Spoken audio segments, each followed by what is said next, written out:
فاعوذ باللہ من الشیطان الرجیم بسم اللہ الرحمن الرحیم وعن معدان بن طلحہ قال لقیت ثوبان مولا رسول اللہ صلی اللہ علیہ وسلم فقلت اخبرنی بعمل عمله يدخلني الله به الجنة فسكتا ثم سألته فسكتا ثم سألته الثالثة فقال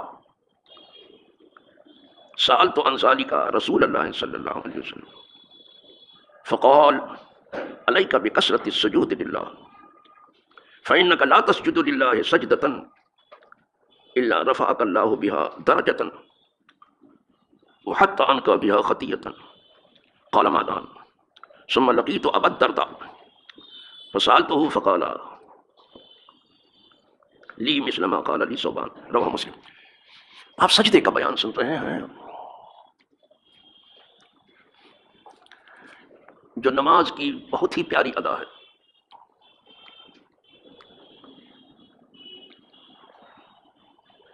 تو یہ پہلی فصل بھی جو امام بخاری اور امام مسلم کے حوالے سے ہوتی ہے اسی حدیث پر ختم ہو رہی ہے جو آج میں نے پڑھا، یہ آخری حدیث تھی، لیکن ابھی سجدے کا بیان ختم نہیں ہوا اور لوگوں نے پتہ نہیں کب ختم کر دیا ہے۔ یہی سب سے بڑی بھول ہے آدمی، ابھی تو شروع ہوا ہے۔ اور یہ اور بات ہے کہ انہوں نے امام بخاری اور امام مسلم سے شروع کیا، لیکن حدیث وہی نہیں جو بخاری اور مسلم میں ہے۔ حدیث پاک کی بہت سی کتابیں، ویسے 6 کتاب تو مشہور ہیں سیاہ کے نام سے کہ سیاہ ستہ میں نے 6، تو 4 تو بالکل صحیح مشہور ہیں، اس کے علاوہ بھی حدیث کی کتابیں بہت سی ہیں۔ تو سجدہ کا وہ بیان جو صدر امام بخاری امام مسلم کے حوالے سے تھا اسی پر ختم ہو رہا، لیکن دوسری فصل میں بھی امام بخاری بھی آئیں گے، امام مسلم بھی آئیں گے اور دیگر کتب صحاح بھی سب آئیں گے، اور وہاں وہ سمجھنے کا موقع ملے گا جو آج تک سجدہ کرنے کے بعد بھی ساجد کو معلوم نہیں ہوا۔ معلوم ہونے کی 2 صورت ہے، یا تو خود عالم ہو یا طالب علم ہو، یا پھر اس نے دن گزارے ہوں عالم کی صحبت میں، اسے بھی کچھ معلوم ہوگا۔ بقیہ جو ہے جہاں منمانیاں ہو رہی ہیں دیکھنے کو سجدہ نہیں ہے، وہ سجدہ نہیں ہے۔ یہ حدیث پاک جو میں نے آج آخر میں پڑھی، ایک تابعی ہیں بہت جلیل القدر تابعی، معدان ابن طلحہ تابعی ہیں، کہتے ہیں کہ میں نے ابھی انہوں نے تو حضور کو پایا نہیں، تابعی ہے، صحابی کو پایا ہے، تو میں نے حضور کے آزاد کردہ غلام ثوبان سے پوچھا، ان سے ملاقات ہوئی اور ان سے پوچھا، دیکھیں ذرا طلب تو ان کی دیکھیے کہ مجھے کوئی ایسا عمل آپ بتا دیجئے۔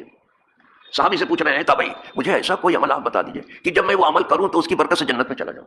دیکھ رہے طلب، اس وقت یہ طلب تھی کہ کوئی ایسا عمل بتائیے کہ اس کو کر کے میں جنت میں چلا جاؤں۔ اب حدیث سے سنیے، ترجمہ کرتا جاتا ہوں میں۔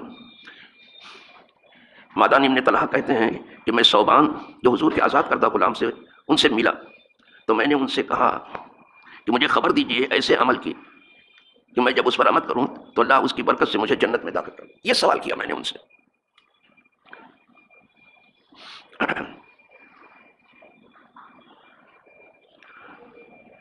فسکتا، تو چپ رہے، یہاں ادھر پوچھے ادھر فوراً جواب دینا شروع کر دیتے، آپ ختم کرتے ہیں جیسے نا۔ وہ صحابی چپ رہے جو تھے، غلام حضور کے حضور نے آزاد کر دیا تھا، آزاد کرتا غلام، بہت بڑے عالم تھے حضرت ثوبان، انہی سے پوچھ رہے ہیں تو وہ چپ رہے، فوراً جواب نہیں دیا انہوں نے۔ ثم سألته، کہا اس کے بعد پھر میں نے پوچھا، جب وہ چپ رہے تو پھر یہی سوال میں نے ان سے پوچھا، ثم سألته، پھر پوچھا میں نے ان سے، فسکتا، پھر چپ رہے ہو، دوبارہ جب پوچھا نا تو پھر چپ رہے ہو، دیکھ رہے ہیں۔ ثم سألته الثالثة، پھر تیسری بار پھر ان سے میں نے پوچھا، ان کو بھی جاننے کی دھن تھی اور صحابہ زیادہ خاموش رہنے کے عادی تھے، جلدی سے کچھ بولتے نہیں تھے، اور جب بولتے تھے تو بالکل پتے کی بات بولتے تھے، زیادہ الفاظ استعمال نہیں کرتے، لیکن الفاظ وہ بہت کم استعمال کرتے تھے، معنی بہت ہوتے تھے۔ اب دنیا میں الفاظ استعمال ہوتے، معنی کچھ نہیں ہوتا۔ کہا تیسری بار پھر میں نے پوچھا تو یا تو حضرت ثوبان کو اندازہ کرنا تھا کہ اس آدمی کو جنت میں جانے کی کتنی تڑپ ہے، یہ اندازہ کرنا تھا، اسی لیے چپ رہے، نہیں تو جواب نہیں ملا تو چلے جاتے کہ چلو دیکھیں گے تو کہیں الگ پوچھیں گے، یا تو یہ دیکھنا چاہتے تھے اسی لیے چپ رہے، یا تو پھر ان کا شوق بڑھانا تھا کہ جتنا میں چپ رہوں گا ان کا شوق بڑھے گا، یہ پوچھے بغیر نہیں رہیں گے۔ جب تیسری بار بھی انہوں نے وہی سوال کیا تب انہوں نے کہا کہ سوال تو انسانی کا رسول اللہ، یہی سوال جو تم مجھ سے کر رہے ہو میں نے حضور سے کیا تھا۔ آ گئے سیدھے، جو سوال تم مجھ سے کر، اس وقت غلام کو بھی فکر جنت میں جانے کی تھی، صرف نوٹ کمانے کی نہیں تھی۔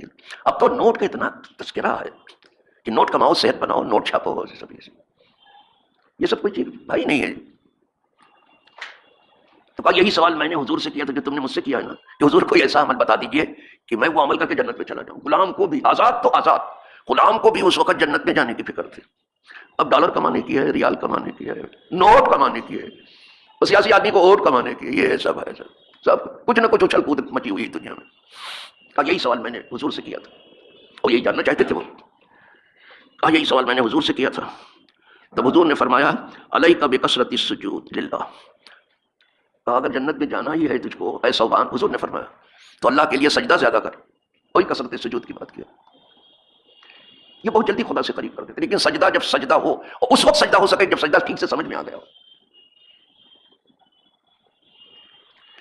سجدے میں عاجزی کی انتہا ہو جاتی ہے، بے بسی کی انتہا ہو جاتی ہے سجدے میں پہنچ کر۔ بندے بھی اصل یہی ہے کہ بندہ کتنا عاجز ہے، سجدے میں اپنے آپ کو عاجز بنا کے ڈال دیتا ہے بندہ۔ کہا تو کثرت سے اللہ کے لیے سجدہ کرو۔ اب حضور نے کچھ اور بھی یہاں ارشاد فرما دیا، اب یہ زیادہ معلوم، فَإِنَّكَ لَا تَسْجُدُ لِلَّهِ سَجْدَةً، اس لیے کہ تو کوئی ایک سجدہ بھی ایسا نہیں کرتا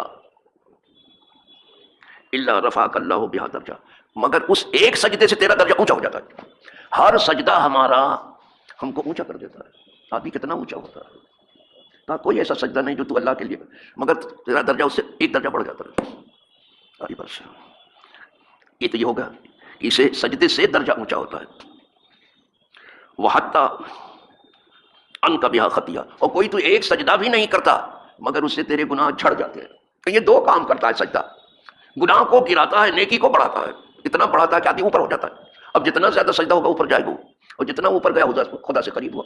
یہ ہے معاملہ، گناہ گر رہا ہے، لیکن یہ یاد رہے کہ اس سے صغائر گرتے ہیں، کبائر کی بات نہیں ہے، کبائر توبہ سے معاف ہوتے ہیں، صغائر جو ہے معاف ہو جاتے ہیں، صغیرہ جو گناہ ہے۔ ہر سجدہ یہی کرتا ہے۔ خوش ہو گئے حضرت معدان ابن طلحہ، تابعی جو ہے خوش ہو گئے، بتا دیا کہ سجدہ زیادہ کر۔ اور میں بتا چکا ہوں کہ سجدے سے مراد جو ہے اپنی عاجزی بڑھاؤ، جتنی تو اپنی عاجزی بڑھائے گا اس کی کبریائی اور عظمت تیرے اوپر زیادہ کھلے گی۔ بندہ جتنا چھوٹا بنتا ہے خدا کی بڑائی اس پر اتنی ہی کھلتی ہے۔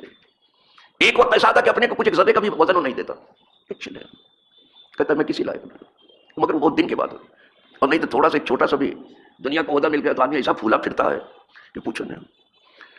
چند ٹکے کسی کے پاس ہو گئے تو آپے میں نہیں سمجھتا، تھوڑی سی دنیا قریب آ گئی تو لمبی چوڑی باتیں شروع کرتے سب، پھر اپنے سامنے کسی حریف کو خاطری میں نہیں لیتے، یہ سب چھوڑ دو، عاجز بنو، عاجزی بڑھاؤ اپنی۔ نماز سے عجز و انابت کی جو خوراک ملتی کسی چیز سے نہیں ملتی۔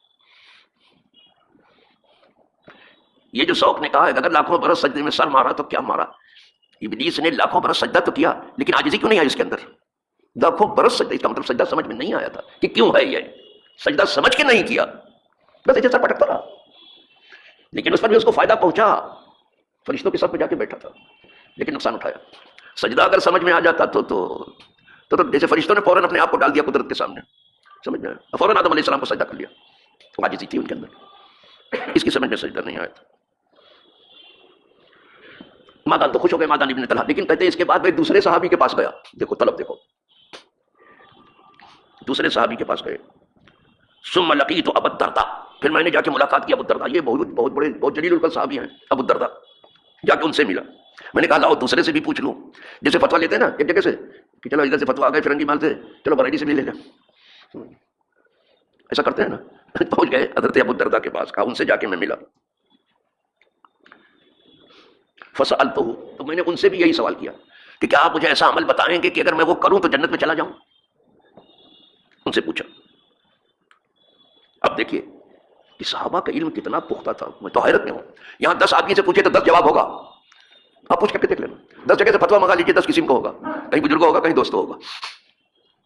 کہتے ہیں جب ابو درداء سے میں نے پوچھا یہی سوال کیا تو ٹھیک ہے جواب دیا جو حضرت صوبان نے دیا. ایک دم سے کہا تو اللہ کے لیے اپنا سجدہ پڑھا، بالکل جائے گا تو جنت. خدا کرے سب کا سجدہ سجدہ ہو جائے اور سب کا سجدہ اللہ قبول کر لے.